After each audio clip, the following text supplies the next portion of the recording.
ठीक है। जब भी चित्तौड़ की बात होगी तो चित्तौड़ के जो उस समय के राजा थे, राजा का नाम क्या था? राजा रावल रतन सिंह। ठीक है। याद कैसे करोगे आप इनको? याद करोगे शाहिद कपूर के नाम से। रावल रतन सिंह बोले तो शाहिद कपूर। ठीक है, पहला पॉइंट। ठीक है, और इधर कौन था दिल्ली सल्तनत से? दिल्ली से कौन था? अलाउद्दीन खिलजी। याद कैसे रखोगे अलाउद्दीन खिलजी को? किस नाम से?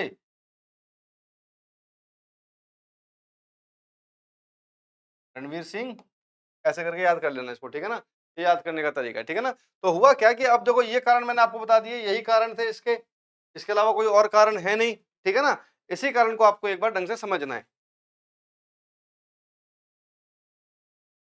इसी कारण को आपको अब समझने का है, ठीक है ना। तो देखिए हुआ क्या, इन रीजन की वजह से इन दोनों के बीच में एक अटैक होना तय था, ठीक है ना। अब बात करते हैं उस एक ग्रेट लिटरेचर पद्मावत की। ठीक है, पद्मावत जो लिटरेचर है वो लिखा है, ये लिटरेचर है, काव्य है, महाकाव्य कह सकते हो आप इसको, ठीक है ना। ये लिखा है मलिक मोहम्मद जायसी ने।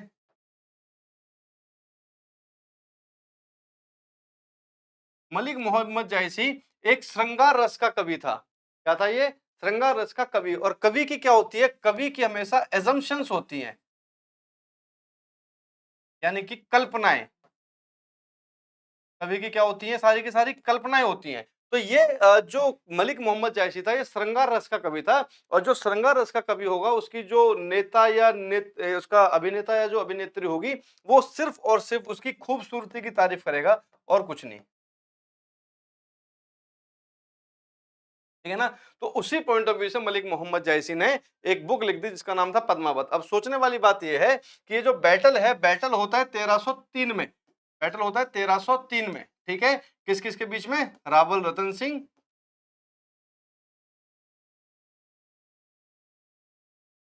और अलाउद्दीन खिलजी, ठीक है। इन दोनों के बीच में 1303 में बैटल हो रहा है। और इस बैटल की कहानी कोई व्यक्ति इसके तकरीबन 150-200 सालों के बाद 1540 में लिख रहा है, ठीक है। तो क्या उस कहानी के अंदर कोई भी ऑथेंटिकेशन है? क्या आप उस कहानी को कोई प्रमाण कर सकते हो? ठीक है, इसलिए इस मूवी का इतना विरोध हुआ था जब ये मूवी आई थी ना, इसी चक्कर में इसका इसलिए इतना विरोध हुआ था कि 1303 का बैटल हुआ, 1540 में कोई कवि, कोई पोएट है जिसकी कल्पनाएं हैं, वो कल्पना कर रहा है, उसने बैटल तो देखा नहीं था, तो सुन सुन के चीजें लिख दिया। नो डाउट, कोई संदेह नहीं है कि पद्मावती बहुत खूबसूरत रही होंगी, है ना। वो रानी थी, उनको पूजा जाता है, चित्तौड़ के अंदर आज भी पूजा जाता है। तो उन्होंने उस खूबसूरती का व्याख्यान किया, वहां तक ठीक था। लेकिन उन्होंने ये और बोल दिया कि अलाउद्दीन यहाँ पे इसलिए इतने समय तक खड़ा रहा क्योंकि उसको रानी पद्मावती की शक्ल देखनी थी, which is totally wrong. Clear है मेरी बात? समझे यहाँ तक की बात? कारण क्या थे यहाँ पे अटैक करने के, वो आपको पूरी पिक्चर क्लियर है, ठीक है ना। तो ये जो मूवी बन जाती है ना, ये मूवी कुछ भी बन जाती है, इन मूवी को इतना सीरियस मत लिया करो, ठीक है। तो 1303 में एक बैटल हो रहा है, किस किस के बीच में? रावल रतन सिंह और अलाउद्दीन खिलजी, इनके बीच में एक बैटल हो रहा है, ठीक है। और इस बैटल के उसमें क्या सबसे पहले होता है? 1303 चित्तौड़ का, चित्तौड़ का जौहर, ठीक है। चित्तौड़ का जौहर, इसमें क्या चीज याद रखी जाती है कि चित्तौड़ में एक ऐसा जौहर हुआ था जिसको आने वाले कई सदियों तक याद रखा गया, ठीक है ना। जब सेम कहानी हुई थी कि रावल रतन सिंह की जो टीम थी वो किले के अंदर थी, लेकिन अलाउद्दीन इस बार जब आया था तो अलाउद्दीन ये कहता कि भाई अब तो ये लोग समझदार हो गए हैं राजपूत, तो अभी तो इनमें पता है कि खाने पीने के लिए ना इन्होंने सिक्योरिटी अलग से कर रखी है। तो कहीं ना कहीं चित्तौड़ के पास भी अपना जो अनाज था वो मोर देन इनफ था, और उन्होंने भी अपने गेट बंद कर रखे थे। और उनको पता था कि जो रणथंभौर में हुआ है वो हमारे साथ भी हो सकता है, इसलिए उन्होंने वहां पे अपने बहुत खास लोगों को तैनात कर रखा था कि कोई भी व्यक्ति खाने के अंदर इन चीजों को ना शामिल कर सके, ठीक है ना। और ये बात इसको पता थी अलाउद्दीन खिलजी को कि ये इतने प्यार से खाने के अंदर चीजों को नहीं मिलाने देंगे, वो सतर्क हो चुके हैं। इसलिए इस बार अलाउद्दीन खिलजी जब 1303 में लड़ने के लिए आया तो वो ऐसे वेपन लेके गए जिससे किले की दीवार कमजोर पड़े और दरवाजे टूट सके, ठीक है ना। तो उनसे उसने बैक टू बैक किले के ऊपर अटैक किया, जिसकी वजह से किले की जो कुछ दीवार थी कमजोर वाली वो ढह गई, कुछ गेट थे वो टूट गए, जल गए, और इसकी जो सेना थी उसको अंदर घुसने का मौका मिल रहा था। उससे पहले दोनों के बीच में बैटल हुआ था। जब बैटल हुआ था और जब समाचार मिल गए थे चित्तौड़ के अंदर कि रावल रतन सिंह नहीं रहे, तो रावल रतन सिंह नहीं रहे तो क्या हुआ कि वहां किले के अंदर पद्मावती ने अपने बाकी साथियों के साथ मिलके एक जौहर किया था। जौहर का मतलब क्या होता है कि स्वयं को अग्नि के अंदर सौंप दिया था। क्लियर है यहां तक की बात? ये चित्तौड़ का बैटल था। ठीक है, एक बार इसके पॉइंट को लिख लो। 1303 बैटल ऑफ चित्तौड़। किसी को कुछ पूछना हो यहां तक तो पूछ सकते हैं। अब एक कमाल की बात बताता हूं आपको कि 1303 में चित्तौड़ का जब युद्ध होता है, 1303 के अंदर जब ये बैटल अलाउद्दीन खिलजी जीत जाता है, ठीक है, अलाउद्दीन खिलजी जब 1303 चित्तौड़ का युद्ध जीत जाता है तो युद्ध जीतने के बाद वो चित्तौड़ का नाम चेंज कर देता है। नया नाम होता है खिजराबाद। नया नाम क्या है? खिजराबाद। खिजराबाद क्यों? क्योंकि उसका एक बेटा हुआ करता था अलाउद्दीन खिलजी का, जिसका नाम था खिज्र खान। खिज्र खां, ठीक है ना। तो अपने बेटे के नाम पे वो उस चित्तौड़ का नाम बदल देता है और चित्तौड़ का नया नाम हो जाता है खिजराबाद। ठीक है ना, ये बात आपको हमेशा याद रखनी है। Alauddin Khilji after conquered the battle he change the name of Chittor, the new name was Khizrabad. चलिए अगले किले की ओर चलते हैं। ये दिल्ली था, ये गुजरात था, झाइन चला गया, रणथंभौर चला गया, चित्तौड़ चला गया। अब क्या बचा? अब बचा जालौर। जालौर के राजा हुआ करा करते थे उस टाइम पे कन्हड़ देव। कन्हड़ देव,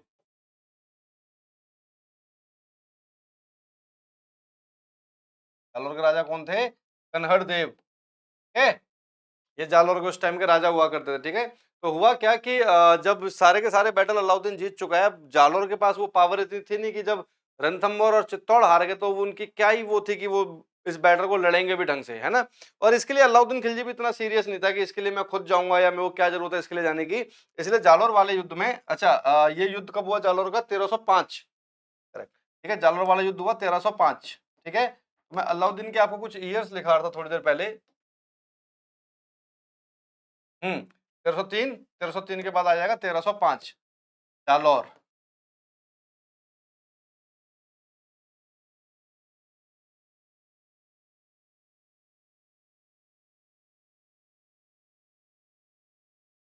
ठीक है, 1305 में जालौर।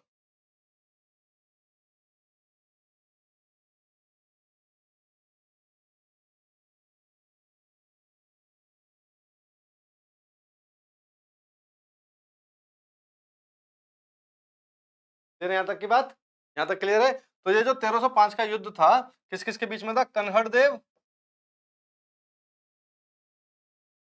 वर्सेस आइन ए मुल्क मुल्तानी। ये कमांडर था किसका? अलाउद्दीन खिलजी का। ठीक है ना, तो इन चारों अभी तक जो युद्ध हुए उसमें अलाउद्दीन खिलजी खुद सब युद्ध के अंदर जा रहा था लड़ने के लिए, परंतु इस वाले युद्ध में कन्हड़ देव के साथ कौन लड़ता है? इस वाले युद्ध में उसका एक कमांडर है जिसका नाम है आइन ए मुल्क मुल्तानी। ये इस बैटल को इस बार लीड करता है। ठीक है, और कुछ खास था नहीं बैटल में लड़ने के लिए, इसलिए अलाउद्दीन खुद खुद जाता नहीं है। और वही हुआ एज पर द एक्सपेक्टेशन कि कन्हड़ देव जो था इसने युद्ध स्टार्ट होते के साथ ही सरेंडर कर दिया आइन मुल्क मुल्तानी को और कॉम्प्रोमाइज कर ली, दोस्ती कर ली उसने दिल्ली के साथ, यानी कि अलाउद्दीन खिलजी के साथ, ताकि आपस में कोई भी बैर या कोई भी दुश्मनी ना हो सके। क्लियर है मेरी बात? और उसने बदले में क्या किया?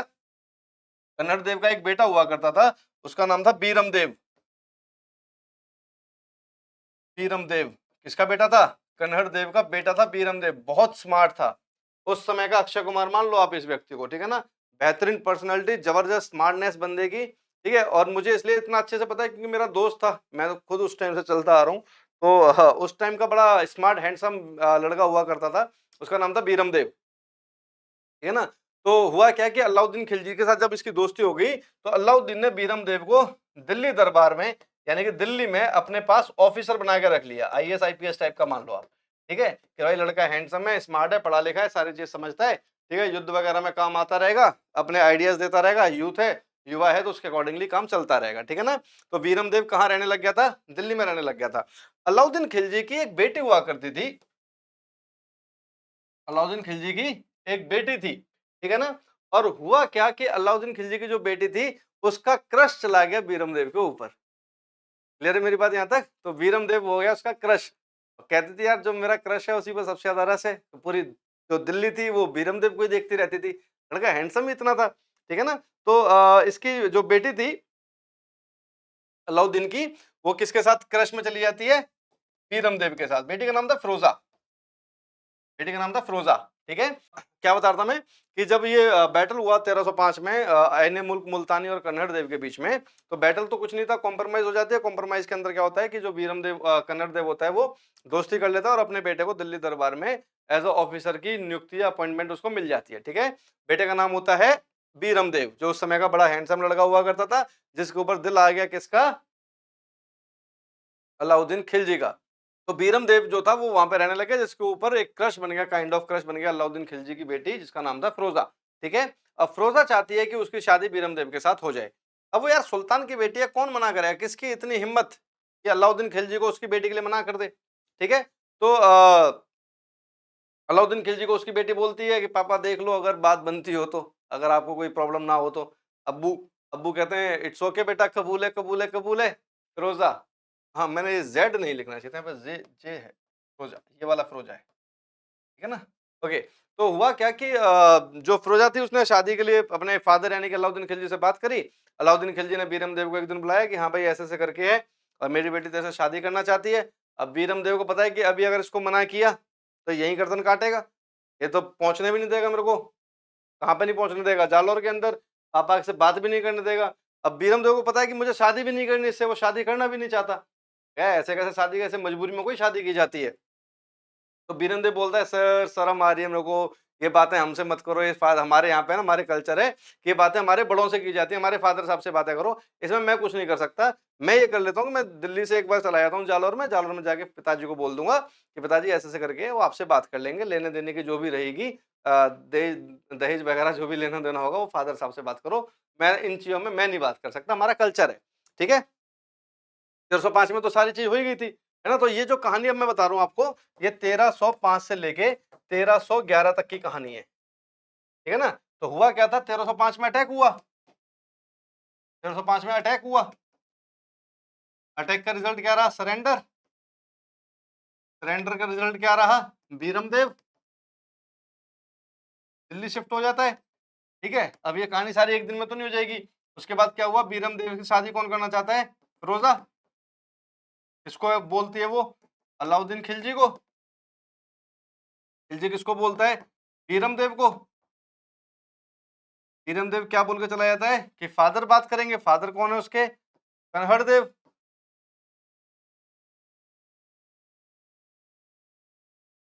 ठीक है, तो ये जो सारी की सारी कहानी है ये 1305 से लेके 1311 के बीच में ये कहानी उस टाइम पे चल रही थी। ठीक है, ये एक लॉन्ग प्रोसेस था।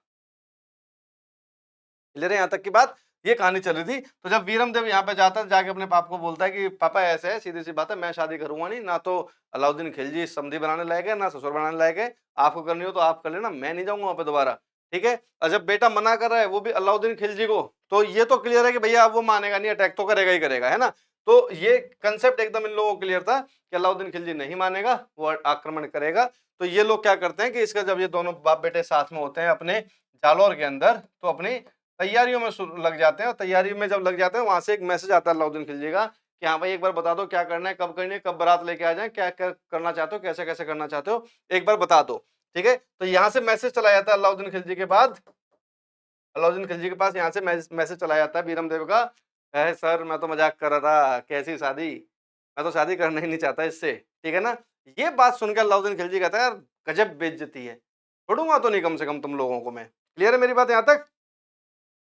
अलाउद्दीन खिलजी थोड़ा कंट्रोल भी कर लेता, थोड़ा सोच भी लेता, लेकिन दिक्कत क्या हुई कि जब ये मैसेज आता ना उसका व्हाट्सएप के ऊपर बीरम देव का कि सर कैसा लगा मेरा मजाक, मैं तो प्रैंक कर रहा था, देखो देखो कैमरे लगा रखे हैं, मैं तो शादी करूंगा ही नहीं आपकी बेटी के साथ। इसके बाद अलाउद्दीन खिलजी की बेटी ने सुसाइड कर ली। ठीक है, अब आप सारे बच्चे अपने जहां भी बैठ के ऐसे पढ़ रहे हो इस चीज को, ऐसे करो हो ये क्या हुआ, है ना। तो क्या हुआ, इस घटना के बाद अलाउद्दीन की बेटी ने सुसाइड कर ली। किसके गम में, हीरमदेव लड़का था हैंडसम, इसमें कोई शक नहीं। ठीक है ना, अब एक तो आपने सुल्तान को मना किया, दूसरा उसकी बेटी जो बहुत ज्यादा प्यारी थी लाडली थी उसे सुसाइड कर ली। अब आप क्या सोच रहे हो, सुल्तान किसी भी सूरत में छोड़ने वाला है, नहीं छोड़ेगा। ठीक है, पता था इन लोगों को, ये अपनी तैयारी में लग गए। ठीक है, 1311 में अलाउद्दीन खिलजी भेजता है, इस बार वो भेजता है मलिक कफूर को। मलिक कफूर उसका स्लेव भी था और कमांडर भी था, ठीक है ना। तो अलाउद्दीन खिलजी भेजता है मलिक कफूर को। 1311 में एक बार फिर से अटैक होता है जालौर के ऊपर,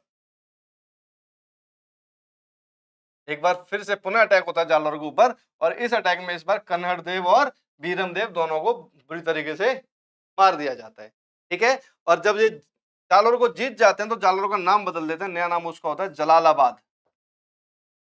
जालौर का नाम क्या है? जलालाबाद, ठीक है। और अपनी बेटी की याद में वो जलालाबाद के अंदर एक मस्जिद बनाता है, एक मॉस्क बनाता है, का नाम होता है फिरोजा मॉस्क, फिरोजा मस्जिद, ठीक है। याद रखोगे ये वाली बात। चलिए स्टार्ट कर रहे हैं। तो हम लोगों ने जो अलाउद्दीन खिलजी की बातें करी हैं आज, वो कौन सी बातें करी हैं देखा जाए तो चाहिए, मैं यहाँ पे ईयर वाइज आपको समझा रहा था। हाँ तो 1296, 99, 1301, 1303, 1305, ठीक है। यहाँ तक का कंसेप्ट आपको क्लियर है। अब 1305 से आगे, इवन 1305 एंड 1311, ठीक है ना, इससे संबंधित 1311 भी हम लोगों ने कर लिया है, क्लियर है। चलिए अब आगे बढ़ रहे हैं हम लोग। आगे हम लोग देखेंगे कि अलाउद्दीन खिलजी का ये तो हो गया राजस्थान वाला पूरा मैटर, ठीक है ना। अब देखेंगे खिलजी इन डेक्कन या साउथ, खिलजी इन साउथ, अभी साउथ ही लिख देते हैं इसको, ठीक है ना। अलाउद्दीन खिलजी साउथ के लिए क्या क्या चीजें करता है, ठीक है ना। अब साउथ के अंदर ये एक चीज तो देख ही चुका था, क्या देख चुका था? देवगिरी। देवगिरी पे इसने अटैक कब किया था? 1296 में, ठीक है। वहां से इसने अथा पैसा लूटा था, उसी पैसे के दम पे इसने फिर सल्तनत अपने हाथों में ली थी। ये कंसेप्ट हम लोग पढ़ चुके हैं, ठीक है ना। और उस टाइम पे देवगिरी के अंदर कौन सी डायनेस्टी हुआ करती थी? यादवा डायनेस्टी वहां पे हुआ करती थी, ठीक है ना। बहुत शानदार और बहुत पावरफुल डायनेस्टी थी यादवा डायनेस्टी, ठीक है। तो अब होता क्या है कि 1305 और 6 से वो अपने कमांडर मलिक कफूर को डेक्कन के लिए भेज देता है कि भैया आप डेक्कन में जाइए, और डेक्कन के सारे काम कौन करेगा? आप खुद करोगे। यानी कि डेक्कन की जिम्मेदारी अलाउद्दीन ने किसको दी है? दक्कन की या दक्षिण भारत की जिम्मेदारी उसने किसको दी है?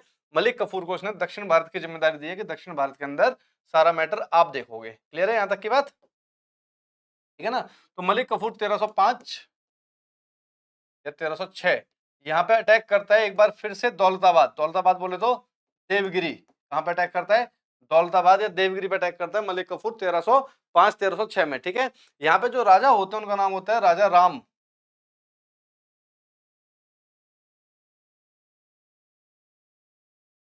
राजा राम यादव। क्लियर है यहां तक, ठीक है ना। यहाँ पे जो राजा होते हैं उनका नाम होता है राजा रामचंद्र यादव है, राजा रामचंद्र यादव, नॉट चंद्र, ठीक है ना। राजा कौन होता है? राजा रामचंद्र यादव। तो 1305 1306 में यहाँ पे मलिक कफूर का इनके साथ बैटल होता है।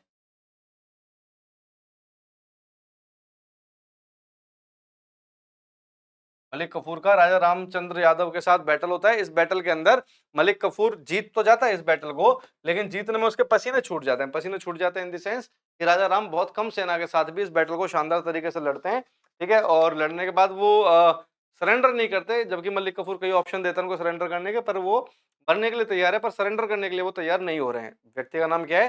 राजा राम यादव। अब देखो इतिहास का ये दुर्भाग्य है कि हम लोग राजा चंद्र यादव जैसे जो योद्धा हैं उनको हमने पढ़ा ही नहीं कभी, वो कभी हमारे सेंटर में रही नहीं। जिन्होंने अलाउद्दीन खिलजी मलिक कफूर को छठी का दूध याद दिला दिया हो, राजा राम यादव ऐसे एक राजा हुआ करते थे देवगिरी के, ठीक है ना। और उस राजा का जिक्र हम लोग सेंट्रलाइज नहीं कर रहे हैं, इसलिए पढ़ रहे हैं क्योंकि हमें अलाउद्दीन खिलजी पढ़ना है ना। इससे तो दुर्भाग्य क्या ही लेंगे हम हमारे देश के इतिहास का।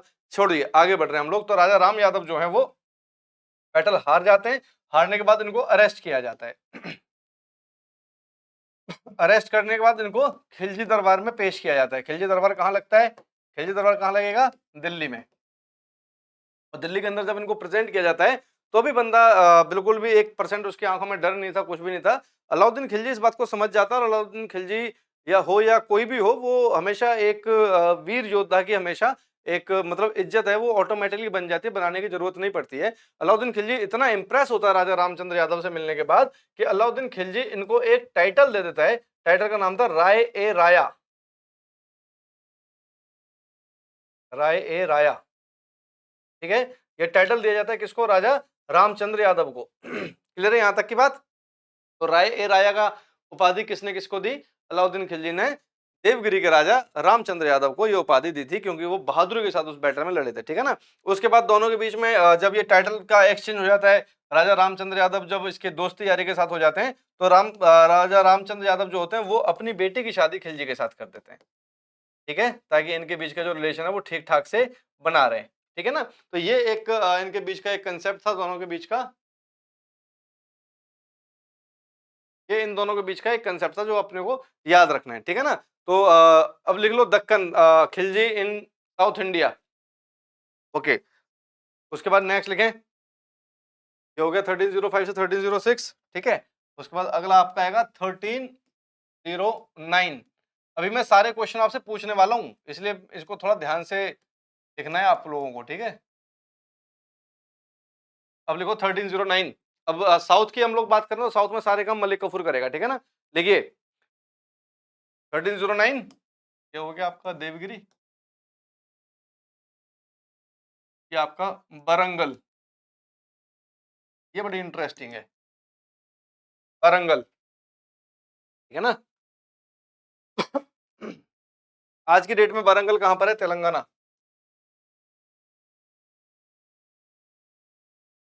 आज की डेट में तेलंगाना के अंदर है, ठीक है ना। लिखिए, देखिए नहीं सुनिए, बरंगल के अंदर 1309 के आसपास काकतीय वंश चला करता था, काकतीयाज वंश, ठीक है। और काकतीय के अंदर एक से एक महान और शानदार योद्धा हुआ करते थे, ठीक है ना। और इस टाइम पे जो वहां के जो राजा थे उनका नाम था प्रताप रुद्रदेव, ठीक है। क्या था राजा का नाम? प्रताप रुद्रदेव। तो देखिए बात को समझना, 1309 में जब खिलजी की सेना यानी किसके अंडर अटैक करने वाली है? खिलजी की सेना अटैक करेगी किसके अंडर? मलिक कफूर के अंडर, ठीक है ना। तो खिलजी की सेना 1309 में बरंगल तेलंगाना में आक्रमण करती है, जहां पे काकतीय वंश का राज होता है। और काकतीय में उस समय के सबसे महान राजा थे जिनका नाम था प्रताप रुद्रदेव, ठीक है। प्रताप रुद्रदेव उस समय पे यहाँ पे चीजों को लीड कर रहे थे, प्रताप रुद्र, ठीक है। काकतीय डायनेस्टी को कौन चला रहा था? प्रताप रुद्रदेव। लेकिन इतिहास ये क्वेश्चन जीवन भर पूछेगा काकतीय से या प्रताप रुद्रदेव से कि आप लड़े क्यों नहीं? ऐसा क्या हुआ कि काकतीय वंश जो उस समय का साउथ इंडिया के अंदर एक सबसे लीडिंग वंश हुआ करता था, उसका सबसे जानदार योद्धा जिसका नाम था प्रताप रुद्रदेव, उसने एक ऐसा सरेंडर किया जो इतिहास में सबसे शर्मनाक है आज के दिन तक।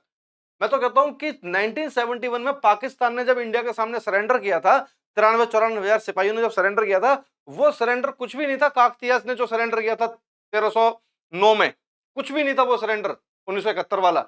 ऐसा सरेंडर किया प्रताप रुद्रदेव ने। प्रताप ने क्या किया? युद्ध तो लड़ा, थोड़ा बहुत ही हुआ युद्ध, ऐसा कोई ऐसा नहीं था कि एक तरफा हो गया हो, लेकिन युद्ध शुरू होते ही उन्होंने कुछ ही दिनों में, कुछ ही समय में इवन उस पर सरेंडर कर दिया। और सरेंडर करने का तरीका देखो कि इन्होंने एक गोल्ड चेन बनवाई, ठीक है, और एक स्टैचू बनवाया, एक गोल्ड चेन बनवाई, एक स्टैचू बनवाया। स्टैचू किसका बनवाया? खुद का एक स्टैचू बनवाया, जिस स्टैचू में प्रताप रुद्रदेव घुटनों के बल बैठे हुए थे, ऐसा एक स्टैचू बनवाया। और उसको अपने गले में एक गोल्ड चेन पहनाई, और गोल्ड चेन उन्होंने ले आके किसको दे दी? मलिक कफूर को, कि ये जो चेन में और स्टैचू आपको दे रहा हूं, ये मेरी तरफ से आप लोग अलाउद्दीन खिलजी को दे देना, और ये बोल देना कि मैं अलाउद्दीन के सामने इस कदर सरेंडर कर रहा हूं। इतना भूतो ना भविष्यति, ना कभी पहले हुआ, ना कभी ऐसा मेरे को लगता है कि हो सकता है कभी, कि कोई भी राजा इस तरीके से सरेंडर कर रहा है। और यही प्रताप रुद्रदेव जब खिलजी चले जाएंगे, इसके बाद तुगलक आ जाएंगे ना, उनकी बैंड बजा देगा। यही बंदा इस कदर मारेगा तुगलकों को जिसकी कोई हद नहीं है। लेकिन यहां पे पता नहीं उस दिन इस भाई ने कौन सा नशा कर रखा था, मेरे आज तक समझ में नहीं आया। मैंने इतिहास पे बहुत सारी चीजें इससे कनेक्टेड और इससे रिलेटेड पढ़ी हैं, पर मेरे को समझ नहीं आया कि प्रताप रुद्रदेव ने उस दिन सरेंडर किया क्यों। खैर, ठीक है। तो लिखिए 1309 बरंगल तेलंगाना, काकतीय डायनेस्टी अंडर प्रताप रुद्रदेव। 1309 तेलंगाना में काकतीय वंश का शासन था, जिसके शासक प्रताप रुद्रदेव थे, जिसके शासक प्रताप रुद्रदेव थे। Pratap Rudradev surrender to Alauddin not Alauddin Khilji, Pratap Rudradev surrender to Malik Kafur with a gold chain and his own statue sitting on knees. He surrendered and gave a statue of himself with a gold chain to Malik Kafur. He surrendered and he gave a statue of himself with a gold chain on his own knees. Pratap Rudradev ने मलिक कफूर के सामने समर्पण किया तथा अपना एक घुटनों पर बैठा हुआ पुतला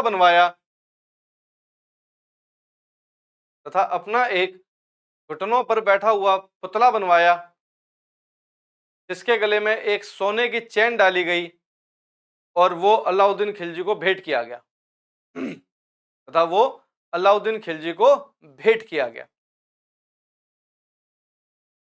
देख लिया, इतिहास का सबसे अजीब व गरीब सरेंडर है ये। ठीक है, आगे बढ़ेंगे। 1305 6 हो गया, 1309 हो गया। अगला आएगा इसमें 1310। अब बात करें 1310 की। ठीक है, अगला टॉपिक है आपका 1310। ठीक है, 1310 में लिख लीजिए, मलिक कफूर डिफीटेड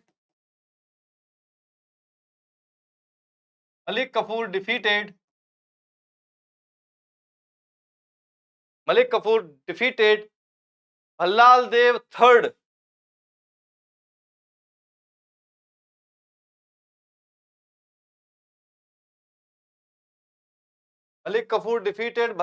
भल्लाल देव थर्ड।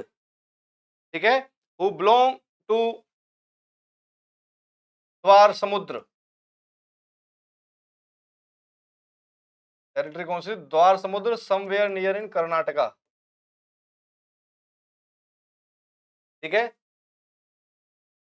क्या रिपीट करने केशव, क्या रिपीट करने? पिछला वाला केशव, ये रिपीट करना है क्या वापस से? तो अगर ये रिपीट करना तो मैं कर देता हूं, इसको लिख लो फटाफट।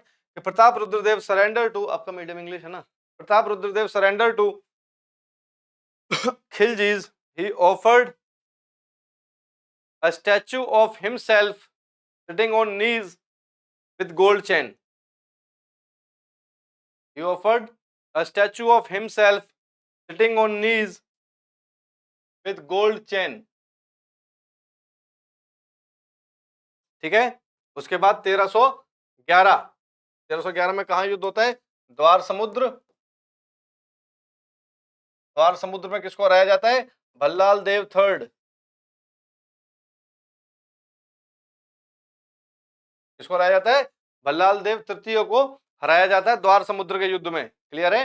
यानी देखा जाए तो ये कहां तक पहुंच गए? कर्नाटका तक पहुंच चुके हैं। ठीक है ना, उसके बाद आगे बढ़ते हैं। 1310 हो गया, 10 के बाद 1311 लास्ट है इसका। ठीक है, 1311 लिख लिया आपने केशव? 1311 मदुरई। ठीक है, मदुरई के अंदर मलिक कफूर लड़ता है इस बार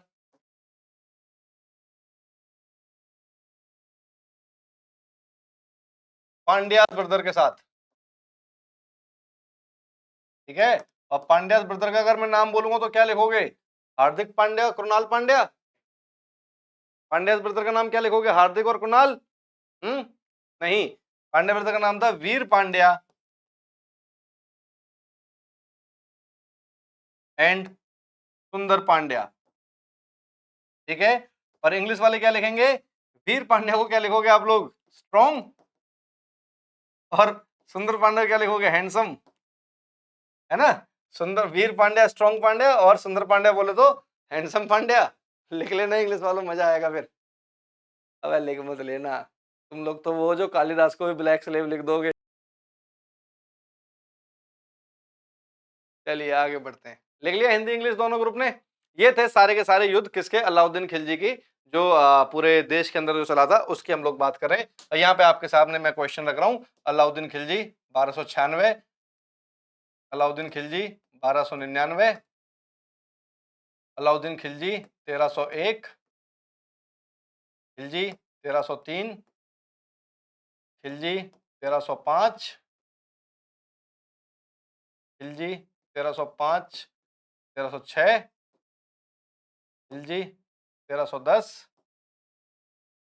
खिलजी 1311, खिलजी 1311। ठीक है, ये मैंने कुछ आपके सामने ये लिख दिया। मैं एक भूल गया शायद, 1305-6 के बाद मैंने 10 लिखा है, 9 रह गया है ना। एक यहाँ पे मैं इसको रफ कर देता हूँ।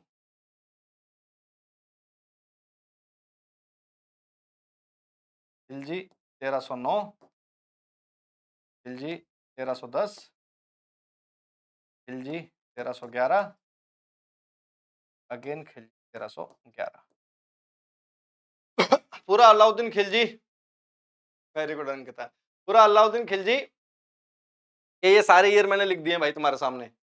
ठीक है, पूरे अलाउद्दीन खिलजी के सारे ईयर तुम्हारे सामने हैं, और तुम्हें ये सारा कंटेस्ट याद होना चाहिए कि अलाउद्दीन खिलजी ने किस साल क्या क्या काम किया। जो आप इसके बाहर अलाउद्दीन खिलजी में मैं गारंटी के साथ राइटिंग में दूंगा, कोई क्वेश्चन उसके युद्ध पे बनता नहीं है।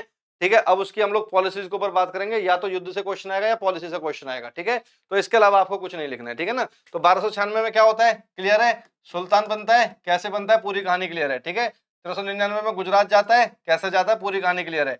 1301 में रणथंभौर, ठीक है, 1303 में चित्तौड़, 1305 में जालौर, 1305 और 6 में साउथ की तरफ जाएगा देवगिरी, कौन जाता है, मलिक कफूर। 1309 में काकतियाज, याद आ गया, प्रताप रुद्रदेव वाली कहानी। 1310 द्वार समुद्र यानी कि भल्लाल देव, बाहुबली का भाई नहीं है भाई, कहीं इसको बाहुबली का भाई समझो। 1311 पांड्याज,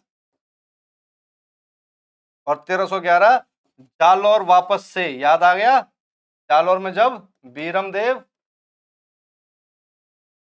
एंड उसके फादर कन्हड़ देव को मारा गया था।